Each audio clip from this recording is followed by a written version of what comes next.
Хорошо, можно по-честному. Почему мы игнорируем тех, кто только начинает? Они выкладывают видео.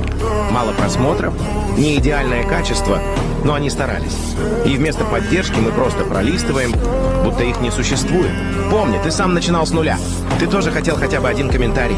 Некоторые из них монтируют на старых, разбитых телефонах, но с огромным желанием. Твое молчание может заставить их бросить любимое дело. Поэтому перестань скроллить, поставь лайк и напиши. У тебя все получится.